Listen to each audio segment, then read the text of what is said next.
जय श्री राम दोस्तों, आपका स्वागत है ममता हिंदी कहानियां चैनल में। यहाँ पर आपको मिलेंगी दिल को छू जाने वाली प्रेरणादायक कहानियां। अगर आपको हमारी कहानियां पसंद आए तो वीडियो को लाइक करें, चैनल को सब्सक्राइब करें और अपने सुझाव कमेंट में जरूर दें। आपके सहयोग से आपका अपना चैनल ज्यादा से ज्यादा लोगों तक पहुंच पाए। धन्यवाद।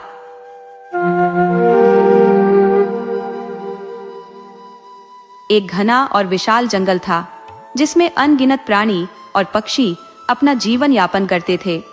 इस जंगल की खासियत थी इसकी विविधता, विभिन्न प्रकार की वनस्पतियां, रंग बिरंगे फूल और हर ऋतु में नई सुगंध से भरपूर वातावरण। जब फूल खिलते तो पूरा जंगल महक उठता। फल भी प्रचुर मात्रा में होते जिन्हें पक्षी और छोटे जानवर खाते। हालांकि जंगल का जीवन हमेशा सहज नहीं होता। बड़े जानवर अक्सर छोटे जीवों का शिकार करते। ये जंगल एक न्यायप्रिय राजा के साम्राज्य में स्थित था, इसलिए मनुष्य यह शिकार करने का साहस नहीं करते थे। राजा भी जब राजकाज से ऊब जाता तो अपने घोड़े पर सवार होकर इस जंगल की ओर आता। वह नदी किनारे बैठकर वहां की शांति और सौंदर्य का आनंद लेता। नदी का पानी कल कल बहता, मछलियां, मेढक और कछुए निर्भय होकर इधर उधर तैरते। बंदर पेड़ों पर मस्ती में उछलते कूदते और मोर अपने पंख फैलाकर अद्भुत नृत्य करते। बरसात के समय तो उनका नृत्य देखने लायक होता। पक्षियों का कलरव वातावरण को और मधुर बना देता। इस जंगल में गरुड़ों का भी निवास था। ये गरुड़ अक्सर सांप और छोटे जीवों को शिकार बनाते। जब जंगल में शिकार की कमी हुई तो अधिकतर गरुड़ अन्य जंगलों में चले गए। अब केवल एक गरुड़ और गरुड़ी का जोड़ा यहाँ बचा था। कुछ ही समय पहले गरुड़ी ने 2 बच्चों को जन्म दिया था। हालांकि उनके लिए इस जंगल में रहना अब चुनौतीपूर्ण हो गया था, लेकिन छोटे बच्चों के कारण वे कहीं और नहीं जा सकते थे। गरुड़ी के लिए यह समय और भी कठिन था, क्योंकि इसके पहले 4 बार उनके बच्चों का जन्म हुआ और हर बार जंगल में आग लगने के कारण उन्हें अपने बच्चों को छोड़कर भागना पड़ा। हर बार उनके बच्चे दावानल में जलकर समाप्त हो गए। इस बार गरुड़ी ने ठान लिया था कि चाहे कुछ भी हो जाए, वह अपने बच्चों को नहीं छोड़ेगी। दोनों माता पिता बारी बारी से दाना पानी लाकर अपने बच्चों की देखभाल करते। एक दिन जंगल में फिर से आग लग गई। पशु पक्षी अपनी जान बचाने के लिए भागने लगे। उनके चिल्लाने और भगदड़ का माहौल था। पूरा जंगल खाली हो गया। अब केवल गरुड़, गरुड़ी और उनके छोटे बच्चे ही वहां बचे थे। गरुड़ ने गरुड़ी से कहा, आओ हम भी यहाँ से भाग चलें। गरुड़ी ने गंभीर स्वर में जवाब दिया, तुम्हारा दिमाग खराब हो गया है? हम इन मासूम बच्चों को कैसे छोड़ सकते हैं? गरुड़ बोला, गरुड़ी, ये समय भावुक होने का नहीं है। सभी प्राणी भाग गए हैं, हमें भी अपनी जान बचानी चाहिए। गरुड़ी ने गुस्से से कहा, तुम भी ऐसा सोच सकते हो? क्या पहले की तरह इन बच्चों को आग में छोड़कर चले जाइए? माँ, फिर वही होगा जो पहले हुआ था। मैं इन्हें अकेला छोड़ने का पाप नहीं कर सकती। गरुड़ इस बहस में उलझा रहा, लेकिन गरुड़ी के भीतर माँ का स्नेह और हठ अडिग था। वह अपने बच्चों के साथ वहां रुकी रही, भले ही हालात कितने ही भयावह क्यों न हो। दावाग्नि जलते हुए नजदीक आने लगी। अब अधिक बात करने में गरुड़ को कोई लाभ नहीं दिखा। अब क्या करना है? गरुड़ ने गरुड़ी से कहा, तू मेरा कहा मानती ही नहीं तो मैं क्या करूं? यहाँ रहेंगे तो हम दोनों जलकर मर जाएंगे और मैं तो जीना चाहता हूँ। तुम रहो, मैं तो चला। गरुड़ी बोली, मत जाओ स्वामी, मत जाओ। मैं एक अबला हूँ, मैं इन बच्चों को किस तरह बचा पाऊंगी? आप रहोगे तो हम कोई भी उपाय कर सकेंगे। आप मत जाइए। हम सबको ऐसी परिस्थिति में छोड़कर आप कैसे जा रहे हैं? आपका मन कैसे होता है? गरुड़ ने कहा, तुम तो समझती नहीं हो। फिर से कहता हूँ, आना हो तो चलो, नहीं तो यहाँ रहकर इन बच्चों के साथ ही दावाग्नि में जल मरो। अंत में गरुड़ बच्चों और गरुड़ी को उसी जंगल में छोड़कर चला गया। गरुड़ी तो रोने लगी, उसको देखकर बच्चे भी रोने लगे। गरुड़ी ने निश्चय किया कि भले ही मैं बच्चों के साथ जलकर मर जाऊंगी, परंतु बच्चों को छोड़ूंगी नहीं। दावाग्नि तो नजदीक आने लगी। अब क्या करना है? गरुड़ी ने विचार किया, भले ही दावानल विशाल हो, पर थोड़ी सी जगह को संभाल लूंगी तो शायद मैं बच्चों को बचा सकूंगी। गरुड़ी ने दूर ही पर एक चंदन का जंगल देखा। उसने एक एक करके बच्चों को वहां ले जाकर छोड़ा, फिर अगल बगल में नीचे पड़े हुए पत्तों को हटा दिया, चारों ओर के पत्तों को साफ किया। फिर जंगल के ही नजदीक में एक नदी थी। उस नदी में पानी का एक निर्जर था। वह झरने पर जाकर अपनी पांखें भिगो कर आती और बच्चों को रखी थी। वहां उसके पास के दूरवा की अग्नि पर पांखें झटकारती। वह पानी छींटकर अग्नि को बुझाती। अग्नि पर पानी डालकर वह फिर पांखें भिगोने नदी पर जाती। इतने देर में तो अग्नि फिर सुलग उठती। ऐसी भयानक परिस्थिति खड़ी हो गई थी। गरुड़ी तो रात दिन पानी में पांखें भिगोकर छांटने लगी। अब तो वह थक कर लथपथ हो गई। एक दो दिन के बाद दावानल शांत पड़ने लगा, फिर भी गरुड़ी तो पानी छींटती ही रही। एक बार वह पानी में चोंच डुबाकर आ रही थी, तब वह पानी के भार के कारण गिर पड़ी थी। वह जस की तस ही पड़ी रही। काफी समय हो जाने से उसके शरीर पर चींटियां चढ़ गई। फिर रात्रि के ठंडे प्रहर में उसके शरीर में चेतना आई। उसने आंखें खोलकर देखा तो वह नदी के निर्जर के किनारे पड़ी है। उसको जंगल के दावानल की घटना याद आई, बच्चे याद आए, परंतु अब जाए कहां, सर्वत्र अंधेरा व्याप्त था। उसको लगा कि बच्चे मर ही गए होंगे। ऐसा विचार करके वह रोने लगी। सुबह हुई, उजाला फैला और वह धीरे से उठकर चंदन वन में चली गई। तब उसने देखा कि बच्चे गर्मी के कारण औंधे पड़े हैं। उसको तो बहुत दुख हुआ। फिर उसने ध्यानपूर्वक देखा तो बच्चे सांस ले रहे थे, वे मरे नहीं थे। उसको पुनः आशा जगी। वह फिर से नदी पर गई और पांखें भिगोकर पानी ले आई और बच्चों की चोंच में डाला, शरीर पर छींटे मारी। थोड़ी देर के बाद बच्चों ने आंखें खोली। गरुड़ी तो आनंदित हो उठी। फिर दोनों बच्चों को पंखों में लेकर खूब प्रेम करने लगी। जंगल में खाने के लिए कुछ भी नहीं बचा था, फिर भी वे वहीं रहने लगे। नजदीक के ही छोटे बड़े वन में जाकर जीव जंतुओं को खाकर रहने के लिए वे चंदन वन में ही आते। ऐसा करके वे दिन बिताने लगे। अब तो बच्चे भी बड़े हो गए थे। वह गरुड़ ही बच्चों के साथ खूब आनंद पूर्वक रहने लगी। गरुड़ का तो कोई पता ही नहीं था। बच्चे गरुड़ को याद भी नहीं करते थे। दिन बहुत अच्छे निकलने लगे। इस तरफ गरुड़ अन्य जंगल में आकर रहने लगा। वहां दूसरे जंगल में रहते हुए गरुड़ ने सोचा, वहां दावानल वाले जंगल में पड़े गरुड़ी और बच्चे तो दावाग्नि में मर गए होंगे, तो वहां जाने का मेरा कोई काम नहीं है। अब तो मैं अकेला पड़ गया हूँ। न तो मेरी पत्नी है, न ही बच्चे हैं, तो पूरी जिंदगी मैं अकेले कैसे व्यतीत करूंगा। इसकी अपेक्षा दूसरी पत्नी रख लूं तो और अच्छा। ऐसा सोचकर उसने उसी जंगल में रहने वाली एक गरुड़ी से संबंध स्थापित किया। वह भी उसी जंगल में रहने लगा। वहां भी एक घटना घटी। वह जिस गरुड़ी के साथ संबंध बना रहा था, उस गरुड़ी का पति आया। वह गरुड़ गरुड़ी के संबंध के विषय में जाना और वह इस गरुड़ को चोंच मार मार कर परेशान करने लगा। एक बार वह गरुड़ और उसके संबंधी गरुड़ों ने इस गरुड़ को दूसरे जंगल में चरने के बहाने ले गए। वहां 4-5 गरुड़ों ने इस गरुड़ को चोंच मार मार कर बेहोश कर दिया। वह मर गया है ऐसा समझकर वे गरुड़ वापस जंगल में आ गए। इसकी खोज खबर लेने वह गरुड़ी नहीं आई। वह क्यों आएगी, अब तो उसका पति आ गया था। गरुड़ पूरे दिन अर्धमृत हालत में पड़ा रहा। रात बीत गई। दूसरे दिन उसने आंखें खोली। उसको बहुत दुख हुआ, पर क्या करता, यह उसके कर्म का फल था। फिर वह धीरे से उठा और नदी पर गया, पानी पिया और नजदीक में ही स्थित एक चंदन के वृक्ष पर जाकर बैठा। 2-3 दिन वहीं रहा। फिर उसे थोड़ा आराम लगा। अब वह नजदीक के वनों में चरने के लिए जाता था और रहने के लिए वहीं चंदन के वृक्ष पर ही लौट आता। वहां भी कितने दिन रहता। अब उसके मन में आया कि मेरी असली पत्नी गरुड़ी और बच्चे जीवित हैं या मर गए, इसका पता तो लगाऊं। ऐसा विचार करके वह जिस जंगल से भागकर गया था, उस जंगल में वापस आया। वहां देखा तो उसको कोई नहीं दिखा। उसे लगा कि सचमुच ही मेरी पत्नी और बच्चे दावानल में जलकर मर गए। अब वह उसी जंगल में रहने लगा। एक दिन ऐसा हुआ कि गरुड़ जंगल में जहां चरने के लिए आता था, उसी वन में गरुड़ी बच्चों को लेकर चरने आई।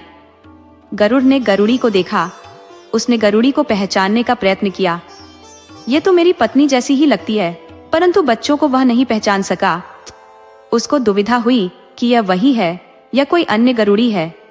वह चुप ही रहा। तो दूसरी तरफ गरुड़ी ने भी गरुड़पति को देखा, लेकिन उसे लगा कि गरुड़ तो दूसरे वन में गया था, वो यहाँ कैसे आ सकता है। वह तो वहां नई पत्नी के साथ मौज करता होगा। ये तो कोई दूसरा ही गरुड़ होगा। गरुड़ अपने ढंग से चरता था तो गरुड़ी और बच्चे अपने ढंग से अलग ही रहकर चरने लगे। एक दिन दोपहर को चंदन के वृक्ष के ही खोखल में गरुड़ के बच्चों ने सांप के एक बच्चे को देखा। वह सांप का बच्चा गरुड़ों को देखकर खोखल में छिप गया। गरुड़ के बच्चों ने सांप के बच्चे को खोखल से निकाला और उसे चोंच मार मार कर अधमरा कर दिया। सांप का बच्चा भागा और वहां से भागकर पीपल के वृक्ष पर चढ़ गया। पीपल के वृक्ष पर ही गरुड़ बैठा था। गरुड़ ने सांप को देखा और उसने चोंच मारकर उसे मार डाला। इतनी देर में गरुड़ के बच्चे सांप को खोजते हुए वहां आए। बच्चों से गरुड़ ने कहा, ये हमारा शिकार है, हमें दे दीजिए। गरुड़ ने बच्चों से कहा, इस शिकार को मैं कैसे वापस दे दूं? इसको तो मैंने पकड़ा और मारा है। बच्चे बोले, परंतु शिकार तो हमने खोजा था। यह हमारे पास से भागकर यहाँ आया है, इसलिए यह शिकार तो हमारा ही कहलाएगा, तो हमें दे दीजिए। गरुड़ बोला, नहीं दूंगा, ये मेरा शिकार है। बच्चे बोले, ऐसा नहीं चलेगा, यह हमारा शिकार है, हमें दे दो। शिकार की खातिर बच्चों और गरुड़ का झगड़ा हुआ। तभी बच्चों को खोजती हुई गरुड़ी वहां आई। गरुड़ी ने गरुड़ से कहा, इस शिकार को इन बच्चों ने खोजा है, इसलिए इस शिकार को बच्चों को दे दो। गरुड़ ने कहा, परंतु इस शिकार को मैंने पकड़ा है, तो उन्हें कैसे दे दूं? गरुड़ी ने कहा, पर तुम तो नर हो और ये बच्चे हैं, तुम्हें समझना चाहिए। यदि हम बुजुर्ग ही न समझे तो कैसे चलेगा? गरुड़ ने कहा, मैं नहीं देने वाला, तुम्हें जो करना हो सो करो, पर मैं तो इस शिकार को नहीं दूंगा। गरुड़ी ने कहा, हाय रे, तुम्हें क्या कहना? एक तो बच्चों का पिता गरुड़ इन बच्चों को छोड़कर भाग गया और दूसरी तरफ तुम इनका शिकार नहीं देते। तुम सभी नर एक जैसे ही होते हो। गरुड़ ने पूछा, इनके पिताजी इन्हें छोड़कर कहाँ गए? गरुड़ी ने पूरी बात कह सुनाई। गरुड़ ये बात जानकर बहुत खुश हुआ। उसके मन में आया, ये तो मरे ही बच्चे हैं और गरुड़ी मेरी पत्नी है। मैं समझता था वह सब मिथ्या निकला। वे सब दावानल में मरे नहीं, जीवित ही है। फिर गरुड़ ने कहा, तुम्हारा पति तो मैं ही हूं। गरुड़ी कहती है, मेरे पति तुम नहीं, तुम तो अलग ही दिखते हो। गरुड़ गरुड़ी की बातें चल रही थी, तब बच्चे शिकार लेकर भाग गए। फिर गरुड़ ने अपनी सब बातें गरुड़ी को कह सुनाई। उसको सुनकर गरुड़ी बोली, भले पहले के तुम मेरे पति होगे, पर अभी मेरे पति नहीं रहे। यदि तुम मेरे पति ही होते तो दावानल में हमें छोड़कर नहीं भागे होते। तुम मेरे पति नहीं और इन बच्चों के पिताजी भी नहीं। तुम्हारे और हमारे बीच कोई रिश्ता नहीं है। फिर गरुड़ी बच्चों को लेकर वहां से निकल गई और चंदन वन में आ गई। गरुड़ वहां से आकर उनके पास ही थोड़ी दूरी पर रात को रहा। सुबह फिर वह गरुड़ी के पास गया। बच्चे इधर उधर चरते हुए खेल रहे थे। वो बच्चों के पास जाकर लाड प्यार करने लगा। बच्चे गरुड़ को देखकर दूर भागने लगे। गरुड़ी ने कहा, तुम्हें यहाँ आने की जरूरत नहीं है, तुम मेरे पति नहीं हो। गरुड़ ने कहा, मैं ही तेरा पति हूँ, तू क्यों नहीं समझती? गरुड़ वहां पास में जा जाकर गरुड़ी को फुसलाने लगा, लेकिन गरुड़ी उसको स्वीकृति नहीं थी। बाद में गरुड़ ने कहा, भले तुम मुझको स्वीकार न करो, अपने घर नहीं रखो, परंतु मेरे बच्चे तो दे दो। गरुड़ी गरुड़ की मांग सुनकर बहुत खींच गई। तुम्हारे बच्चे हैं, तुम्हारे बच्चे होते तो तुम उन्हें छोड़कर भाग नहीं गए होते। उन्हें किस तरह से बचाया है वह मुझको ही पता है, सूर्य चंद्र उसके साक्षी है। गरुड़ ने कहा, तुम चाहे जो करो, परंतु मेरे बच्चों को मुझे सौंप दो। गरुड़ी उसको बच्चे नहीं देती है। गरुड़ बोला, तुम मुझे मेरे बच्चों को नहीं दोगी तो मैं राजा के पास न्याय के लिए जाऊंगा। गरुड़ी ने कहा, तुम चाहे जिस राजा के पास जाओ और चाहे जो करो, परंतु मैं तो बच्चों को नहीं दूंगी तो नहीं ही दूंगी। फिर तो गरुड़ राजा की नगरी में जाकर न्याय राजा से मिला और पत्नी और बच्चों से जुड़ी सभी बातें कह सुनाई। न्याय राजा ने कहा, गरुड़, तुम कल गरुड़ी और बच्चों को लेकर दरबार में आना। गरुड़ फिर से चंदन वन में आया और गरुड़ी से बोला, तुझको कल बच्चों के साथ न्याय राजा ने दरबार में बुलाया है। गरुड़ी बोली, कोई बात नहीं, मैं कल बच्चों को लेकर दरबार में आऊंगी। राजा के आदेश का अनादर नहीं करते हैं। गरुड़ी ने माना कि यदि इतनी तकलीफें उठाकर बच्चों को दावानल से बचाया है और छोटे से बड़ा किया है, ये सब बातें राजा को कह सुनाऊंगी तो राजा बच्चों को गरुड़ को नहीं देंगे, लेकिन बदले में उसको दंड ही देंगे। दूसरे दिन गरुड़ी बच्चों को लेकर न्याय राजा के दरबार में गई। गरुड़ भी आया और दरबार लगा। राजा ने न्याय का काम आरंभ किया। राजा ने कहा, गरुड़ी, ये गरुड़ तेरा पति है? गरुड़ी ने कहा, मुझको पूरा विश्वास तो नहीं है, पर उसकी बात से लगता है कि वह मेरा पति होगा। राजा ने कहा, और ये बच्चे तुम्हारे हैं? गरुड़ी बोली, हाँ महाराज, ये बच्चे मेरे ही हैं। राजा ने गरुड़ से पूछा, तुम्हारे गृह संसार में ऐसा क्यों हुआ? गरुड़ ने कहा, महाराज, मैं बाहर के अन्य जंगल में चरने के लिए गया था। तब जंगल में दावानल लगा था। मुझको लगा कि वहां ठहरी पत्नी गरुड़ी और बच्चे अग्नि में जलकर मर गए होंगे, इसलिए मैं वहीं दूसरे जंगल में ही रुक गया था। फिर न्याय राजा ने गरुड़ी से पूछा, क्या गरुड़ ठीक कह रहा है? ये बात सच है? गरुड़ी बोली, महाराज, गरुड़ झूठ बोल रहा है। दरअसल सच बात तो और ही है। गरुड़ी ने जंगल में दावाग्नि लगी। तब से बात शुरू करके बच्चों पर से झगड़े होने और बच्चों की गरुड़ की मान तक की बात राजा को कह सुनाई। गरुड़ी की बात सुनकर राजा ने सिर हिलाया। राजा ने कहा, गरुड़, अब तुम गरुड़ी को साथ रखोगे? गरुड़ ने कहा, हाँ महाराज, मैं अब भी गरुड़ी और बच्चों को अपने साथ रखने को तैयार हूँ। कारण वह मेरी पत्नी है और अपने बच्चों के बिना तो मेरा जीवन व्यर्थ है। फिर राजा ने गरुड़ी से पूछा, गरुड़ी, तुम गरुड़ के साथ रहोगी? गरुड़ी ने कहा, मैं कैसे जाऊं? दावानल लगा, तब हमको छोड़कर भाग गए थे, तो अब इनका क्या भरोसा? मेरा और बच्चों का तो यह नया जन्म हुआ है, समझो। राजा ने कहा, गरुड़, गरुड़ी तो तुम्हारे साथ रहने को तैयार नहीं है, तो तुम क्या करोगे? गरुड़ ने कहा, महाराज, गरुड़ ही नहीं आए तो कोई बात नहीं, परंतु मेरे बच्चे मुझको मिलने चाहिए। गरुड़ी बोली, महाराज, मैं किस तरह से इन्हें बच्चों को सौंप सकती हूँ? उनको मैंने जन्म दिया है, दावानल से बचाया है, छोटे से बड़ा मैंने किया है, तो इनको क्यों दे दूं? मैं बच्चों को इन्हें नहीं दूंगी। गरुड़ ने कहा, महाराज, मेरे बच्चे मुझको मिलने चाहिए। गरुड़ी ने कहा, मैं बच्चों को नहीं दूंगी। राजा के लिए बड़ा कठिन प्रश्न खड़ा हुआ। बच्चों को किसका माना जाए, नर का गिनना या मादा का? फिर उन्होंने खूब विचार करके न्याय दिया। गरुड़ी बहन, बच्चों को तुमने जन्म दिया, दावानल से तुमने बचाया, छोटे से बड़ा किया, तुझको बड़ी मुश्किल हुई, परंतु वंश तो नर का ही कहलाता है, इसलिए ये बच्चे तो गरुड़ के ही माने जाएंगे।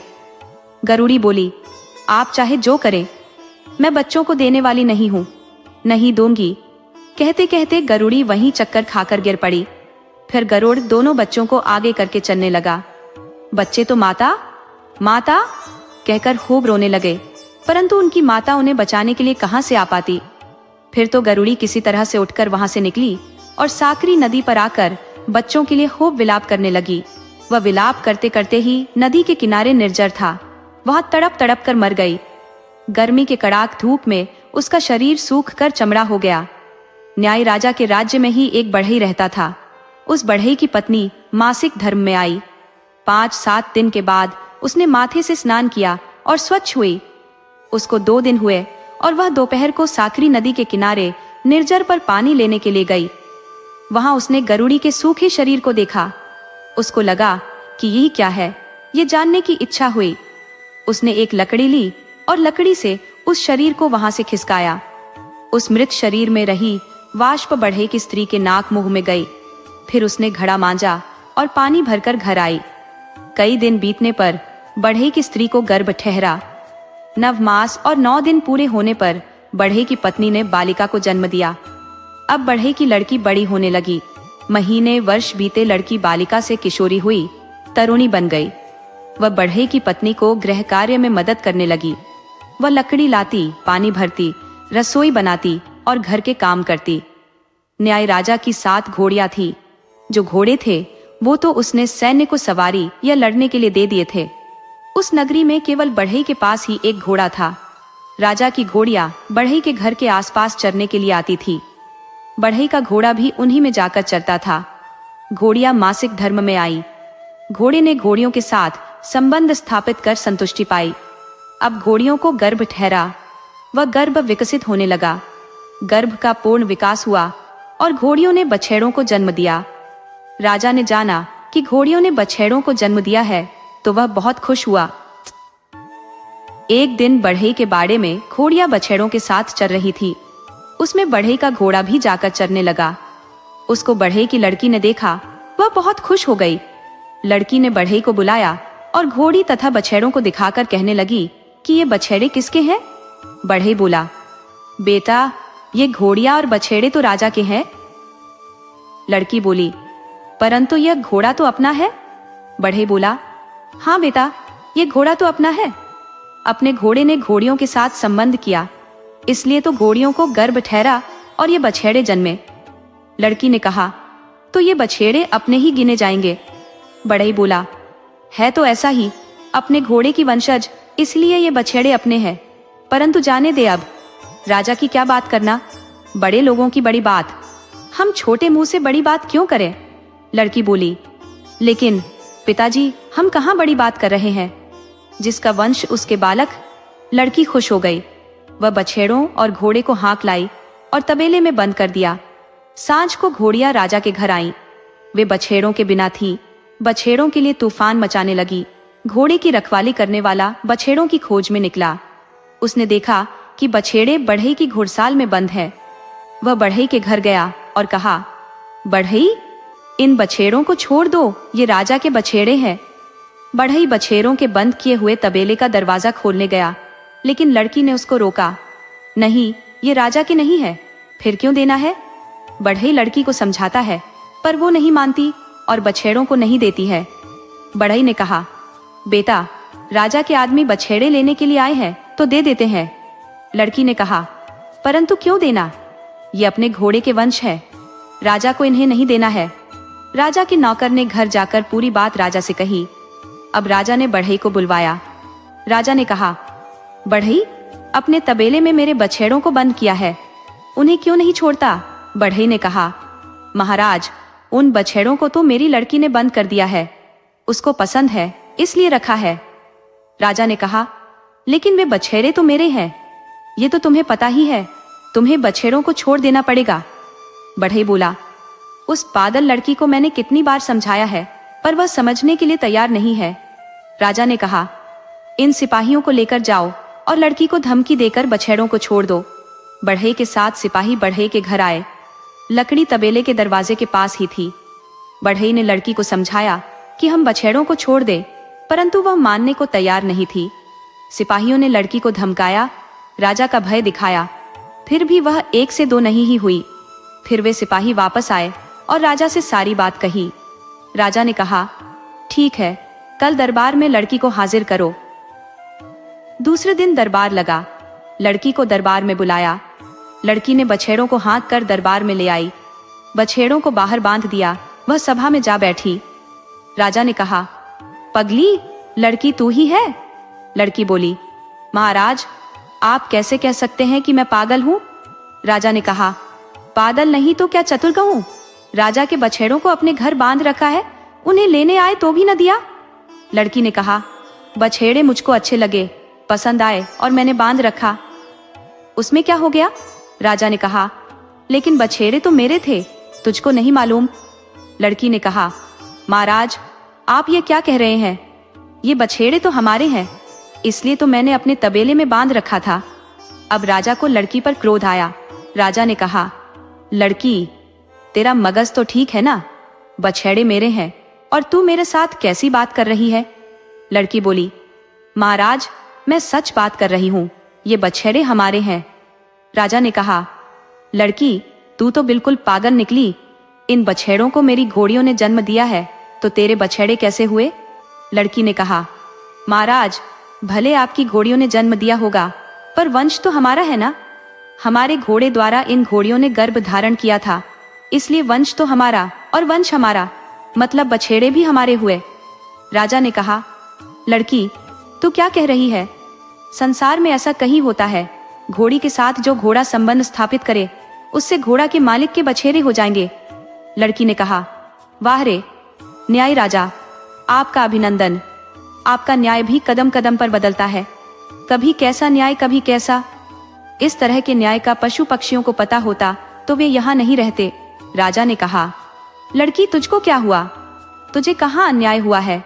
लड़की बोली, महाराज याद कीजिए, आज से 15 वर्ष पहले की बात है। यहाँ राज दरबार में बच्चे नर के या मादा के ऐसा ही झगड़ा लेकर गरुड़ गरुड़ी आपके पास न्याय लेने आए थे। उन्हें आपने क्या न्याय दिया था? राजा याद करने लगे और उन्हें सहसा याद आ गया। लड़की ने कहा, महाराज, उस गरुड़ी ने अपने बच्चों को कैसे बड़ा किया होगा, ये तो वही जाने। दावानल लगा था, तब गरुड़ बच्चों को बचाने के बदले उन्हें वहीं छोड़कर भाग गया था। फिर बच्चे मेरे हैं कहकर गरुड़ी से मांगा, परंतु गरुड़ी ने बच्चे नहीं दिए। उन बच्चों को लेने के लिए वह गरुड़ आपके पास न्याय मांगने आया। उनकी बातें सुनकर आपने न्याय किया कि वंश नर का कहलाता है, इसलिए बच्चे गरुड़ के हैं। आपने बच्चों को गरुड़ को सौंप दिया। बेचारी गरुड़ी की क्या हालत हुई, वह तो बच्चों के बिना तड़प तड़प कर मर गई। राजा को गरुड़ गरुड़ी की सब बातें याद आ गईं, इसलिए वह शांत ही रहा। लड़की ने कहा, महाराज, सच बात है ना? राजा बोला, हाँ बेटी, तेरी बात सच है। लड़की ने कहा, महाराज, अब बोलिए, ये बछेड़े किसके हैं? हमारे ही है ना, हमारे घोड़े के वंश है, इसलिए हमारे ही कहलाएंगे। राजा बोले, हाँ ऐसा ही है। लड़की राजा के दरबार से निकली और बछेड़ों को खदेड़कर वापस अपने घर ले गई। राजा लड़की और बछेड़ों को देखता ही रह गया। राजा विचार करने लगा, लड़की बहुत होशियार निकली, मुझे पराजित करके न्याय प्राप्त कर लिया। कुछ दिन बीते और राजा ने सिपाहियों को भेजकर बढ़ई को बुलवाया। राजा ने बढ़ई से कहा, बढ़ई, मुझको एक मंदिर बनवाना है। बढ़ई बोला, हाँ महाराज, हम बना देंगे। राजा बोला, हम सब जिस तरह से मंदिर बनाते हैं उस तरह से यह मंदिर नहीं बनाना है। बढ़ई, इस मंदिर का पहले सोने का कलश रखना है, फिर मंदिर का स्तंभ खड़ा करना है। बढ़ई तो राजा की बात सुनकर चुप ही हो गया। बढ़ई राज दरबार से घर आया, उसने काम धाम छोड़ दिया, वह विचारों में ही खोया रहता। बढ़ई की पत्नी ने उसको कहा, स्वामी, तुम्हें क्या हो गया है? बढ़ई ने कहा, कुछ नहीं, मैं तो अच्छा ही हूँ। लड़की भी बढ़ई से पूछने लगी, लेकिन बढ़ई कुछ नहीं बोला। वह खाना खाने के लिए बुलाने पर भी खाने नहीं आता। उसको चिंता होने लगी, क्या करना है? बढ़ई की पत्नी और लड़की उससे कहती, जो बात हो उसे हमसे कहिए तो सही, उसका कोई उपाय निकलेगा। फिर एक दिन बढ़ई ने पत्नी और लड़की से राज दरबार में राजा की कहीं मंदिर बनाने की बात कह सुनाई। उस बात को सुनकर बढ़ई की पत्नी को भी चिंता होने लगी, लेकिन बढ़ई की लड़की तो आनंदित हो गई। लड़की ने बढ़ई से कहा, पिताजी, आप क्यों चिंता कर रहे हैं? उसका हल तो हम निकालेंगे, चिंता करना छोड़ दीजिए। फिर भी बढ़ई और उसकी पत्नी तो चिंता में ही रहने लगे। दूसरे दिन लड़की ने ओढ़नी ओढ़कर राजा के दरबार की ओर चली। उसने राजा के महल में आकर राजा को नमस्कार किया। राजा ने लड़की को देखा। अब राजा ने लड़की से पूछा, लड़की, तो किस लिए आई है? लड़की ने कहा, महाराज, घर में खाने के लिए कुछ भी नहीं है, इसलिए मजूरी लेने आई हूँ। आपका मंदिर बनाना है, उसमें से वह मजूरी काट लीजिएगा। राजा ने कहा, कोई बात नहीं, तू मजूरी में क्या लेगी? पैसा दो या अनाज, दलहन, क्या दूं? लड़की ने कहा, महाराज, अनाज ही दे दीजिए। राजा बोला, अनाज में क्या लोगी? कोदो, सावाओं, धान, ज्वार, बाजरा, क्या लेगी? लड़की ने कहा, महाराज, सांगवा की ही मजूरी दीजिए। राजा ने नौकर को बुलाया और कहा, इस लड़की को सावांग की मजूरी एक मपना भर दे दो। नौकर लड़की को लेकर गोदाम में आया। वहां लड़की ने मजूरी लेने के लिए ओढ़नी फैलाई। नौकर ने तगाड़े में सावा निकालकर मजूरी देने के लिए मपना ले आया और भरने लगा। तब लड़की ने नौकर से कहा, मुझको मजूरी तुम देने वाले हो? नौकर ने कहा, तो कौन राजा देंगे? लड़की ने कहा, मैं तो तुम्हारे हाथ की मजूरी नहीं लूंगी, राजा अपने हाथ से मजूरी देंगे तो ही लूंगी। नौकर ने बहुत समझाया कि राजा तो किसी को अपने हाथ से मजूरी नहीं देते, हम नौकरों को ही देने के लिए कहते हैं। ये सब काम तो हमको ही करना पड़ता है, इसलिए तो हम नौकर हैं। लेकिन लड़की नहीं मानी। उसने तो हठ ही पकड़ लिया कि तुम चाहे जो करो, सो पर मैं तो राजा के हाथ से दी हुई मजूरी ही लेने वाली हूँ। फिर नौकर जाकर राजा से बात करता है कि लड़की मेरे हाथ से मजूरी नहीं ले रही है, वो तो आपके हाथ से ही मजूरी लेने को कहती है। राजा ने कहा, ठीक है, उसे मेरे हाथ से मजूरी चाहिए तो मैं उसको मजूरी दूंगा। फिर राजा आया और सावा से मपना भरकर लड़की की ओढ़नी में खाली करने गया। लड़की ने तभी बीच में हाथ करके मजदूरी देने से रोका। फिर बोली, महाराज, मपने में ठीक ऊपर तक सावा नहीं भरा है। राजा ने मपना खाली करके फिर से भरा और ओढ़नी में खाली करने को तैयार हुआ। तब फिर लड़की ने हाथ से रोका और बोली, महाराज, मपना ऊपर तक ठीक से भर गया है, परंतु आप भरने की पद्धति बदलनी पड़ेगी। राजा ने पूछा, कैसी पद्धति? लड़की ने कहा, महाराज, पहले मपने का ऊपरी भाग भरना चाहिए, फिर मपने में अनाज भरना चाहिए। ऐसा काम नौकर से नहीं होता, इसलिए तो मुझे आपको बुलाना पड़ा है। राजा ने कहा, तेरा बाप ऐसा करता है? लड़की, तू तो पगला गई है। कहीं ऐसा देखा है कि पहले मपना का ऊपरी भाग आए फिर मपने में अनाज भरता हो? लड़की ने कहा, सब हो सकता है, आपको ऐसा करना नहीं है तो बहाना क्यों कर रहे हैं?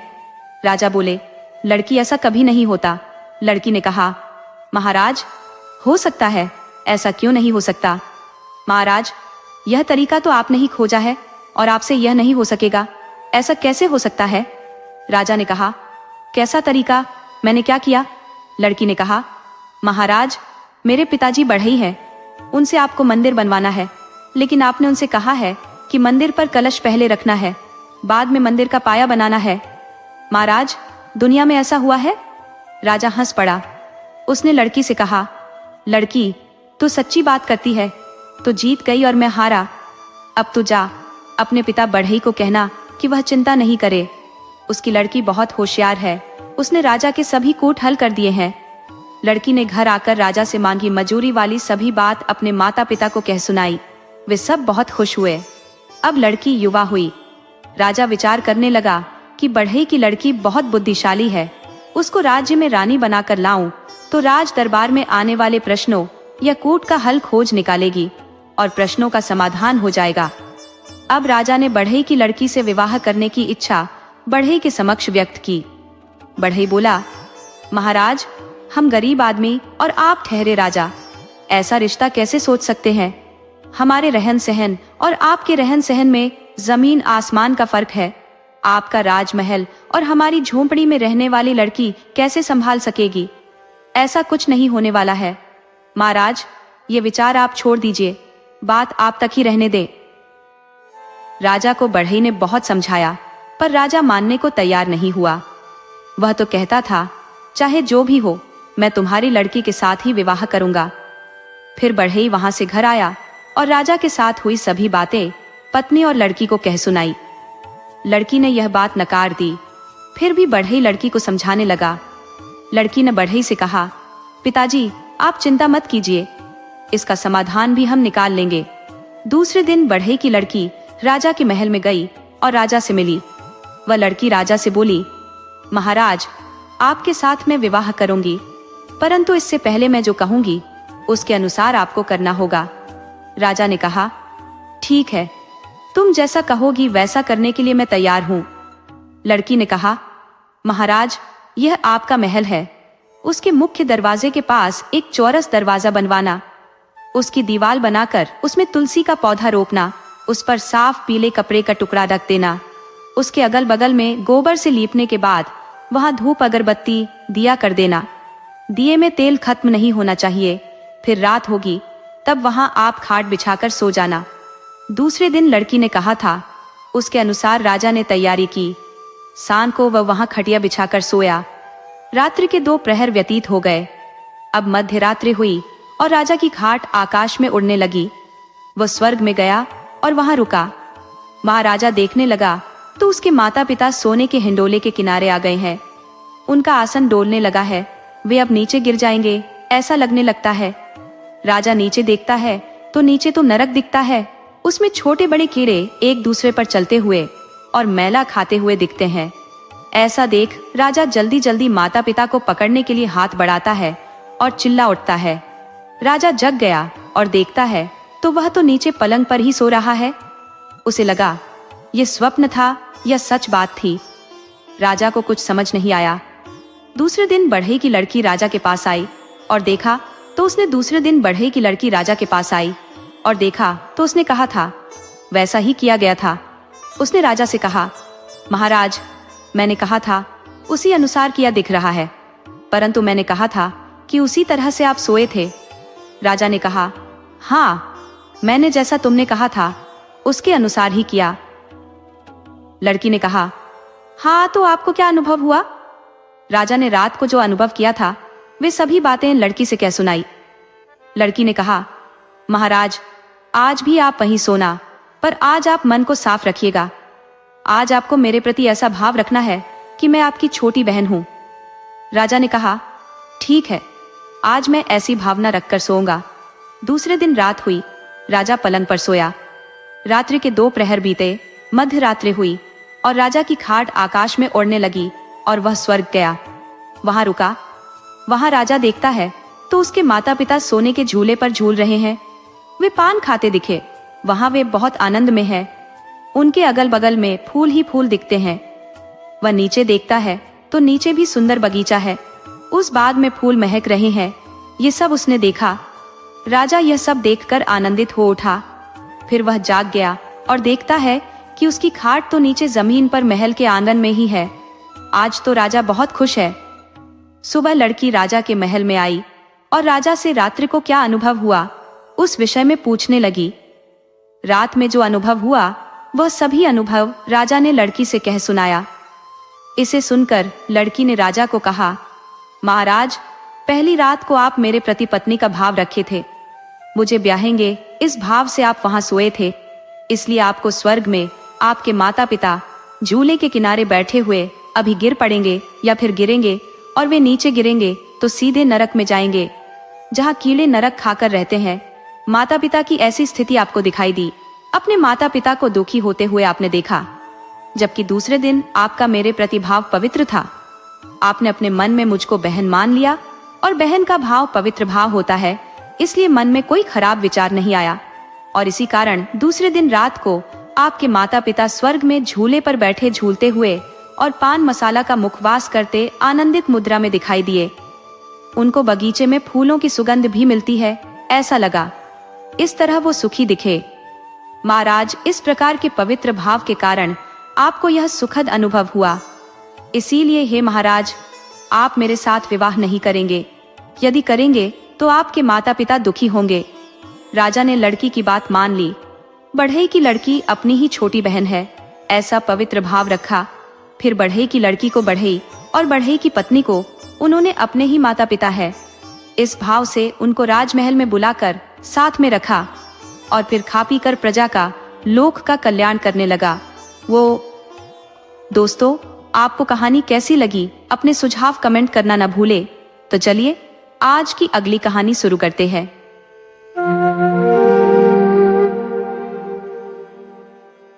व्रजवाणी की अहिरनिया ढोलकिया के ढोल की धुन पर जैसे मस्त होकर झूम उठती थी। ढोल की हर ताल पर ऐसा प्रतीत होता था मानो उनके हृदयों में प्रसन्नता का झरना फूट पड़ा हो। जिस प्रकार गोकुल की गोपियां कन्हैया की बांसुरी पर मोहित हो जाती थी, ठीक वैसे ही व्रजवाणी की ये स्त्रियां ढोलकिया के ढोल की दीवानी थी।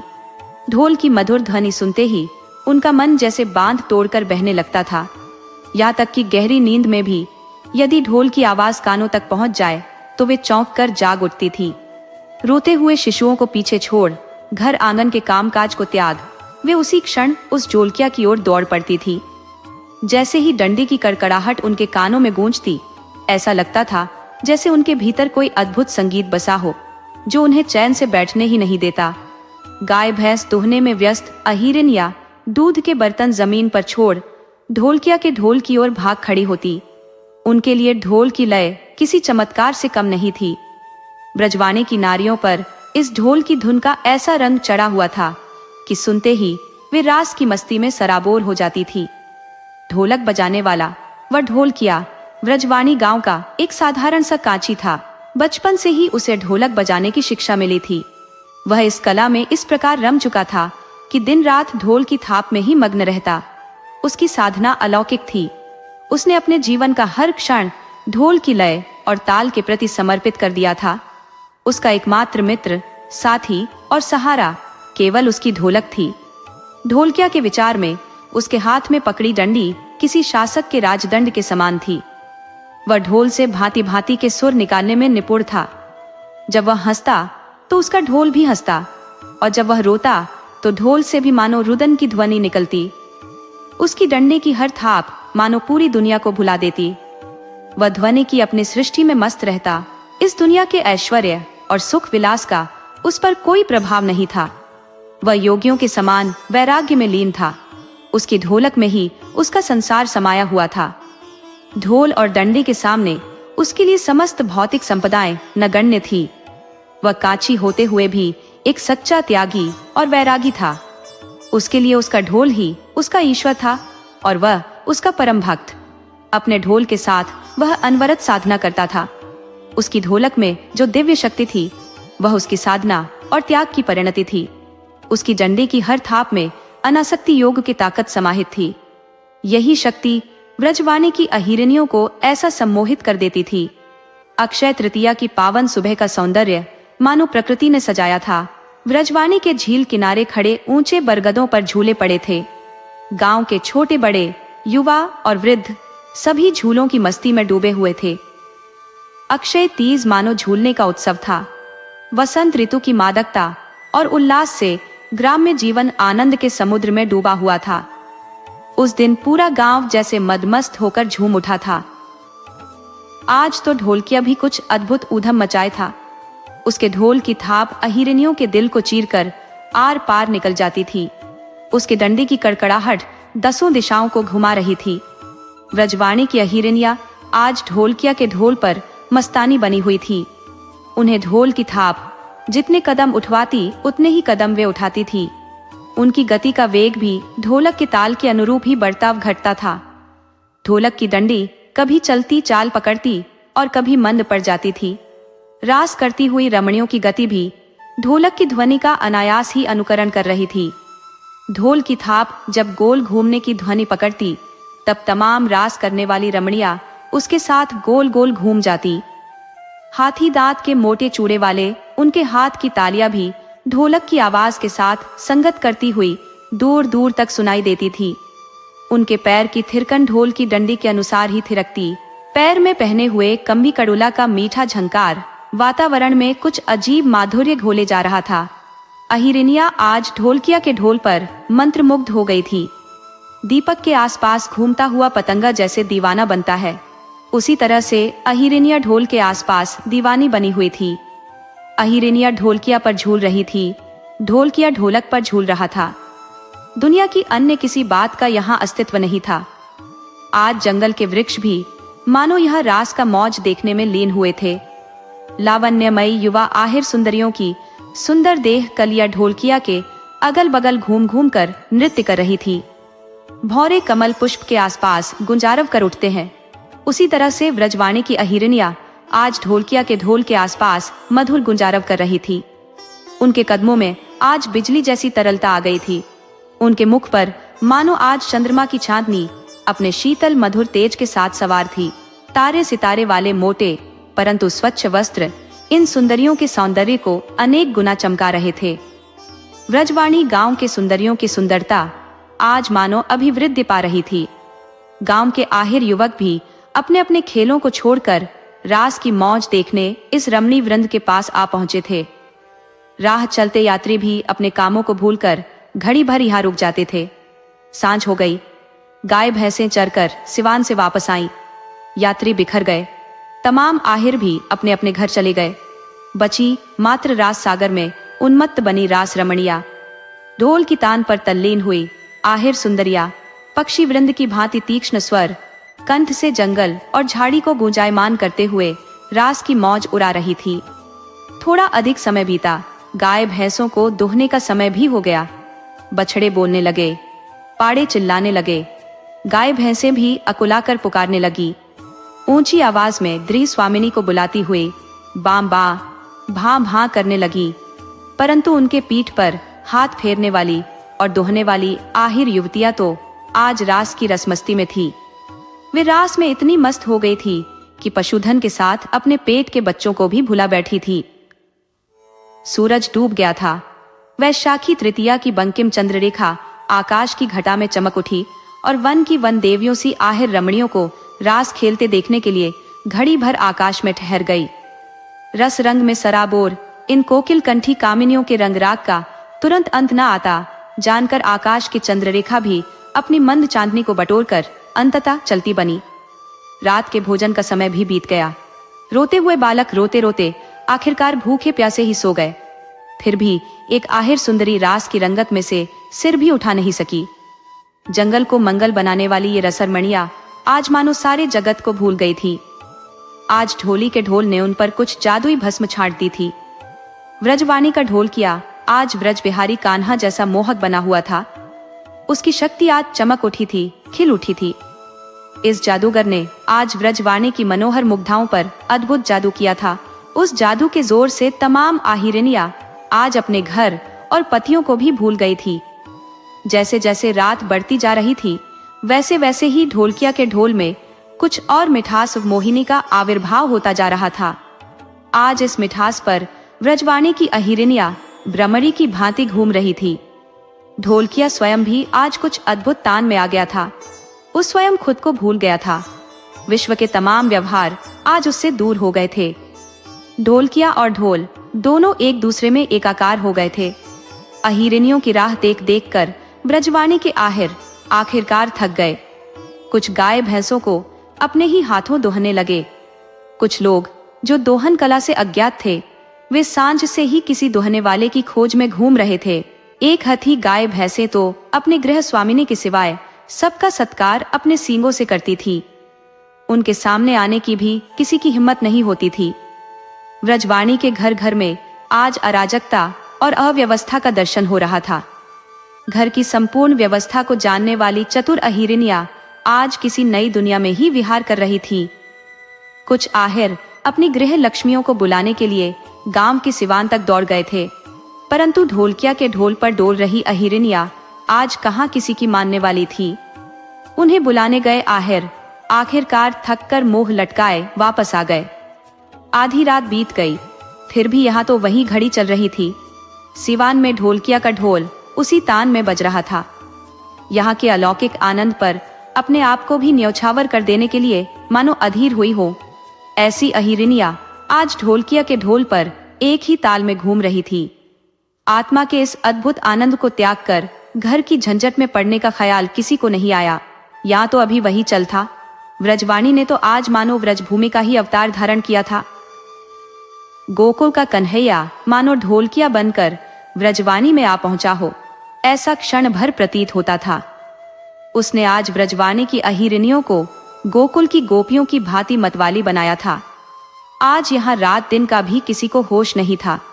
मुरली की मनोहर नाद पर जैसे मणिधर होश खोकर डोलने लगता है, उसी तरह से व्रजवाणी की अहिरनिया ढोलकिया के ढोल पर डोल रही थी। प्रभात का उजास पूर्वाकाश में अपना प्रकाश फैलाने लगा। फिर भी अहिर रमणियों का उत्साह रंज मात्र भी कम नहीं हुआ हो, ऐसा लगता था। उनकी तीक्ष्ण आवाज गगन को गूंजायमान करती हुई दसों दिशाओं में फैल रही थी। सुबह होने में अब बहुत देर नहीं थी। गाय भैंसों को फिर से दूहने का समय हो गया था। बछड़े और पाड़े फिर से बोलने लगे। माता को पुकार कर रोते हुए सो गए। बच्चे पुनः जागृत होकर फिर से एक बार रुदन करने लगे। व्रजवाणी के घर घर में फिर एक बार चीख पुकार मची। आहिरों का धैर्य अब छूटने लगा था। घर की अव्यवस्था की उबन अब क्रोध का रूप ले रही थी। उनके मन में अब शैतान ने प्रवेश किया। उनकी आंखें लाल हो गई। द्वेष और वैर का उफान उनके हृदय में उठने लगा। व्रजवाणी की गृह रानियां आज उनकी न होकर ढोलकिया की हो गई हो, ऐसा उन्हें स्पष्ट दिखने लगा। ईर्ष्या की आग उनके रोम रोम में व्याप गई। तमाम आहिर आज बिल्कुल सुबह ही एकत्र हो गए थे। कुछ तो पूरी रात के जागरण से आंखें लाल करके आए थे। कुछ अपने बच्चों को पूरी रात समझा बुझाकर परेशान हो गए थे। ये ढोलकिया उन्हें आज ढाई आखिर लगा। उन्हें अपनी स्त्रियां इस ढोलकिया के पीछे निपट अंधी हुई लगी। इस ढोलकिया के साथ अब कैसे पेश आना है, इस विचार में वे सभी जुट गए थे। उन्हें लगने लगा कि यह जादूगर उनकी भोली भामिनियों को भरमा रहा है। आखिरकार विचार करके वे सभी एक निर्णय पर आ गए। निर्णय भयंकर था। ढोलकिया का कत्ल कर देना है। सुबह का उजाला और अधिक बढ़ता जा रहा था। वृंदावन में रास खेलती गोपिकाओं की भांति व्रजवाणी की अहिरनियों के दर्शन करने के लिए सूर्य भगवान त्वरित गति से ऊपर और ऊपर चढ़ते जा रहे थे। प्रभात के गायक वन पंछी भी अप्सराओं की तरह अहिरनियों के मधुर स्वर के साथ अपने स्वर की कुछ क्षण स्पर्धा करके आखिर हार कबूल करके दूर दूर के वन प्रदेश में उड़ गए थे। सरोवर का नीर शांत हो गया था, पवन भी स्थिर हो गया था। वन राज्य के वृक्ष भी इस स्वर्गीय संगीत का श्रवण करते हुए अपने मस्तक को मंद मंद गति से डुलाते हुए आफरीन पुकार रहे थे। तमाम प्रकृति इस दिव्य दृश्य का दर्शन करने में एकरस बन गई थी। इधर ढोलकिया ढोल और अहिरनिया भी एक रस और एकाकार थे।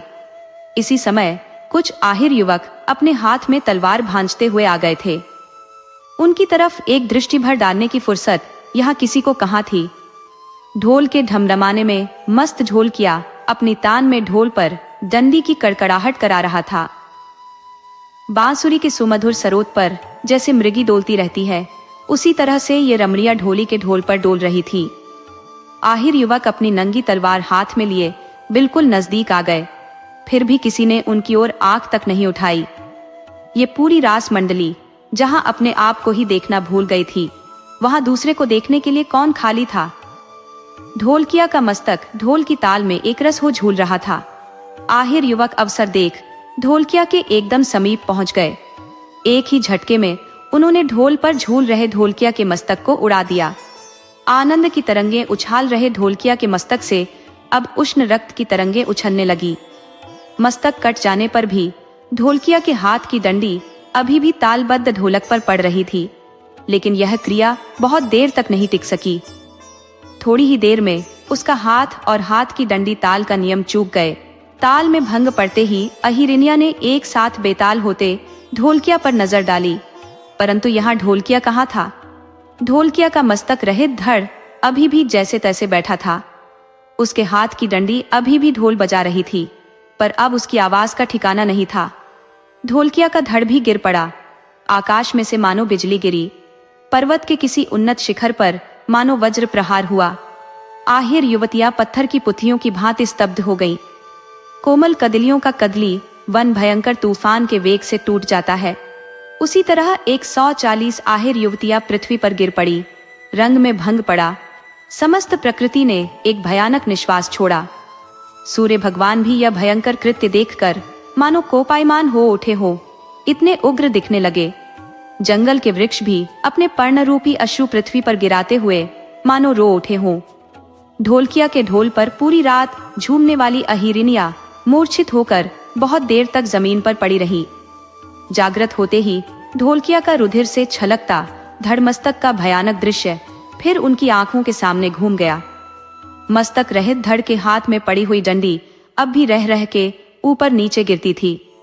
दूसरा हाथ मानो ढोलक पर थाप मार रहा हो, इस प्रकार हिल रहा था।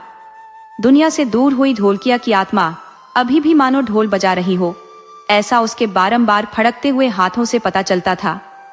अहिरनियों के अंतरपट पर प्रेम का मतवाला रंग नहीं चढ़ा था। उनका हृदय तो स्नेह के सच्चे रंग में रंग गया था। जिसकी ढोलक पर जीवन भर आनंद उठाया हो, जिसकी ढोल में दुनिया के तमाम दुखों को दूर करने की शक्ति थी, ऐसे ढोलकिया को इस परिस्थिति में छोड़कर ब्रजवाणी की कोई भी अहिरिन घर के जंजाल में पड़ने को तैयार नहीं थी। ढोलकिया की यह मौत उनके हृदय में घातक घाव कर रहे एक भाले की भांति अखर रही थी। अहिरनियों के आंखों से अब 8-8 आंसू निकल पड़े। ढोलकिया उनके दिल के जख्मों को सुखाने वाले वैद्यराज के समान था। उसके बिना उनका जीवन उन्हें शून्य लगने लगा। अब इन 7 पीसी सतियों के शरीर पर सत सवार हुआ। इन तमाम अहिरनियों ढोलकिया के साथ अग्नि स्नान करने का दारुण निर्णय कर लिया। ब्रजवाणी की बालाएं, भोली अबलाएं आज पाषाण की भांति कठोर हो गई। उतावले अहीरों को अब अपनी गलती समझ में आ ही गई, परंतु अब तो बहुत देर हो गई थी और गलती समझने से कहीं थोड़े सुधरने वाली थी। अब तो हर युक्ति हाथ से निकल गई थी। अब सतियों पर सवार सत उतर जाए, इस तरह की आशा ही नहीं थी। गांव के सिवान में आए सरोवर के किनारे उस रास खेलने वाले मैदान में ही बड़ी बड़ी चिताएं लग गईं। अग्नि प्रकट की गई। 140 अर्थात 7 बीसी आहिर सुंदरिया अपने पवित्र प्रेम पात्र ढोलकिया सहित अग्निदेव की गोद में समा गई, भस्मीभूत हो गई। ब्रजवाणी गांव कच्चवागढ़ में गेंदी से बेला जाने वाले मार्ग में रण के किनारे स्थित है। यह सरोवर के पास आए मैदान में ऊंचे ऊंचे स्तंभ आज भी खड़े दिखते हैं। बीचों बीच ढोल के निशान वाला ढोलकिया का स्तंभ सबसे ऊंचा खड़ा है। उसके चारों तरफ आहिरनियों के स्तंभ किले के कंगूरे की भांति विद्यमान है। ये स्थान आज भी किसी भस्मीभूत हुए स्नेह सदन सा प्रतीत होता है। आहिरों का पुराना व्रजवाणी गांव तो नष्ट हो चुका है, आज का व्रजवाणी नया बसाया गया है। यहाँ आज एक भी आहिर बस्ती नहीं है। आहिर व्रजवाणी का पानी अगरा करके यहाँ से पलायन कर गए हैं। ये प्रांतनीय आहिर कहलाते हैं। इसका कारण यह है कि व्रजवाणी वागड़ के प्रांतन विभाग में स्थित है। ढोलकिया के स्मारक पर संवत 1511 के वैशाख शुक्ल 4 की तिथि पड़ी जा सकती है। यह स्थान आज ढोलकिया के नाम से प्रसिद्ध है। दोस्तों, आपको कहानी कैसी लगी अपने सुझाव कमेंट करना न भूले। तो चलिए आज की अगली कहानी शुरू करते हैं।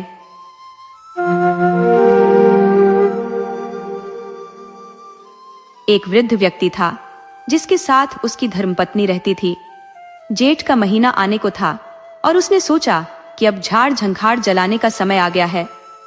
इस कार्य का उद्देश्य यह था कि भूमि उपजाऊ बने और बारिश के मौसम में धान की फसल बेहतर हो सके।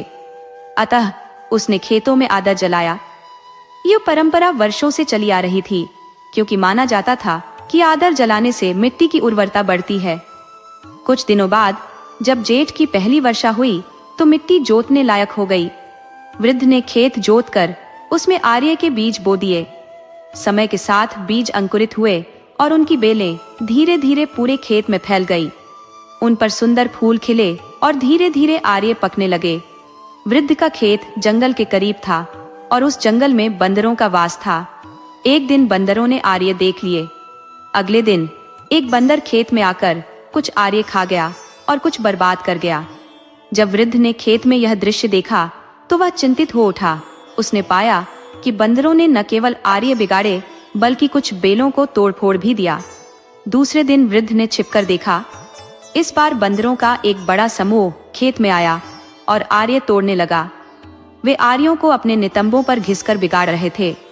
यह देखकर वृद्ध को क्रोध आया और वह डंडा लेकर उनके पीछे दौड़ा, लेकिन बंदर फुर्ती से जंगल में भाग गए। ये सिलसिला रोजाना जारी रहा। हर दिन बंदर आते, आर्य बर्बाद करते और वृद्ध असहाय होकर उन्हें देखता रहता। वह मन ही मन सोचने लगा कि ये आर्य उसने अपने परिवार के लिए बोए हैं। इन्हें बचाने के लिए कुछ ठोस उपाय करना होगा।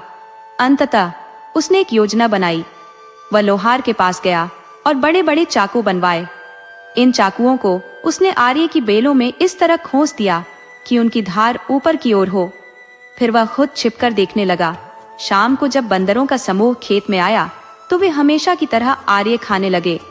उनमें से एक बंदर ने आर्य से अपना नितंब रगड़ने की कोशिश की तो उसकी पूंछ कट गई। खून बहने लगा और वह दर्द से चीखते हुए भागा। ये देखकर बाकी बंदर भी डरकर जंगल की ओर भाग गए। जंगल में पहुंचकर दूसरे बंदर घायल बंदर से पूछने लगे, तू क्यों चीख रहा है? घायल बंदर ने कराहते हुए कहा, मेरी पूंछ कट गई। ये सुनकर बाकी बंदर बोले, ये जरूर उस बुढ़े का काम है, ऐसा नहीं चलेगा, हमें इसका उपाय करना होगा। इस पर एक बंदर ने पूछा, तो अब क्या करेंगे? सबने विचार किया। फिर एक बंदर ने सुझाव दिया, हम देवस्थान चलेंगे और मनौती मानेंगे। इस बुढ़े को सबक सिखाना होगा। वृद्ध यह सब बातें छिपकर सुन रहा था और मन ही मन मुस्कुरा रहा था। हाँ जी हाँ। देव की आवाज सुनकर बंदर खुश होकर कहते हैं, हे देव, बुढ़े ने गलत काम किया, इसलिए वो मर जाना चाहिए। हम तुम्हारी मनौती लेते हैं। कल ही बुढ़ा मर जाना चाहिए।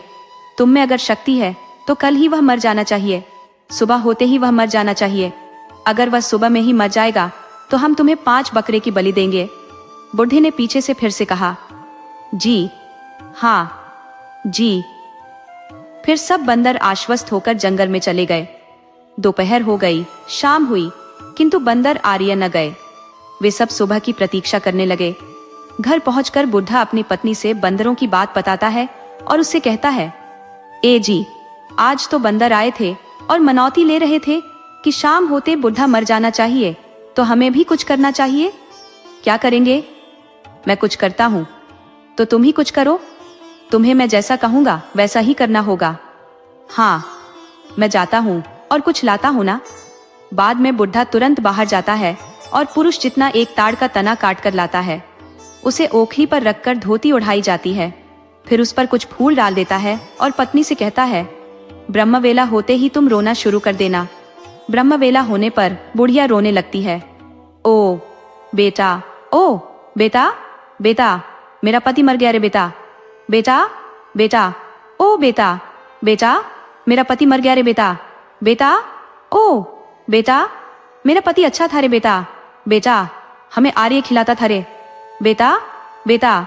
बुढ़िया का रोना बंदर सुनते हैं और कहते हैं, अरे सुनो सुनो, वह बुढ़िया रो रही है, बुढ़िया रो रही है। इसलिए सब बंदर इकट्ठे हो गए और कहते हैं, क्या हुआ, क्या हुआ? हमने जो मनौती मानी थी, सुबह होते बुढ़ा मर ही जाना चाहिए, वह सच हो गई है। देव सच्चा है, वह देखो ना, बुढ़िया रो रही है। तुम सुनो तो सही, सुनो, बुढ़िया रो रही है। ओ बेटा, बेटा, बेटा अब मेरा पति अब ना मिलेगा रे बेटा, बेटा, बेटा अब मेरे पति को कहां से ढूंढ लाऊंगी रे, बेटा, बेटा। ओ बंदर, बंदर, बंदर दौड़, आइए जल्द, बंदर, ओ बंदर, अरे हमें बुलाती है, चलो जाते हैं, चलो जाते हैं। इसलिए वह तो फौरन हुक हुक करके आने लगे। ये देखकर बुढ़िया तुरंत आंगन में से जल्द जल्द घर में जाकर पति को कहती है, बंदर आ रहे हैं, बंदर आ रहे हैं। कहते कहते वह उस तने के पास जाकर बैठकर रोने लगी। ओ बंदर, ओ बंदर मेरा पति मर गया रे, ओ बंदर, ओ बंदर। बंदर कहते हैं, नहीं रोना, नहीं रोना, चुप हो जा, चुप हो जा, नहीं रोना, कुछ नहीं, कुछ नहीं, हम सब है ना, मत रो, मत रो, चुप रह जा, चुप रह जा। फिर बंदर लकड़ियां इकट्ठा करते हैं। बाद में हेल चिता भी बना दी। चलो अब जलाने ले जाते हैं। बुढ़िया कहती है, बेटा कैसे करोगे, अच्छे से ही करोगे ना, अच्छे से जलाकर आना है बेटा। जी अच्छे से जलाकर आएंगे, कोई चिंता नहीं करनी, अच्छी तरह उठाकर ले जा। हाँ बेटा अच्छी तरह से उठा के ले जाना। जी अच्छी तरह उठा के ले जाएंगे। ऐसा कहकर तुरंत उन्होंने तो कंधा लगाकर उठा लिया। तब बुढ़िया कहती है, बेटा उसे तुम खोल कर नहीं देखना है, खोल कर देखेंगे तो वह जिंदा हो जाएगा, ऐसा कहता था, इसलिए खोलना मत। जी नहीं खोलेंगे, नहीं खोलेंगे। सही बात, देखो देखो, हम खोलेंगे तो जिंदा हो जाएगा, तो इसलिए हमें खोलना नहीं, वैसा का वैसा ही रहने देना, चलो जल्दी। ऐसा करके वे जल्द से जल्द ले जाने लगे, हंसते हुए कूदते हुए। ऐसा करते वह तो नदी तट हेल चिता बनाई थी, उस पर जाकर रख दिया और बाद में उसे जला दिया। तना सूखा हुआ था, इसलिए थोड़ी देर में ही जल गया। बाद में वे बंदर उछलते कूदते घर आ गए। क्या किया, कैसे हुआ, कैसे बेटा, किस तरह हुआ, अच्छी तरह से जल गया ना, ऐसा बुढ़िया ने पूछा। जी जी जला दिया ना। कैसे जल गया? चुन चुन करके जल गया। दूसरा बंदर कहता है, अच्छे से जल गया। जी अच्छा, तो अब क्या करना है? कुछ नहीं बेटा, अब तुम खा लो, क्योंकि भार उतारना पड़ेगा, इसलिए खा लेना। अच्छा तो जी बाफ ना, अरहर के दोनों में बनाई जाने वाली आदिवासी सब्जी बनाया है, वह तुम उस बंदरों के साथ खा लो, घर में ही बैठकर खाओ, क्योंकि आंगन में से मेंढक या कुछ आ जाए तो, इसलिए वह तो घर में ही बैठकर खाने लगे। बाद में बुढ़िया द्वार बंद करने लगी तो पूछते हैं, क्यों री बुढ़िया, द्वार क्यों बंद कर रही है? कुछ नहीं बेटा, कोई आ जाए, कोई मेढक आ जाए, यहाँ होते हुए आ जाए, हमें नजर न लग जाए ना, नजर न लगे इसलिए। जी अच्छे से बंद कर दो, अच्छे से बंद कर दो।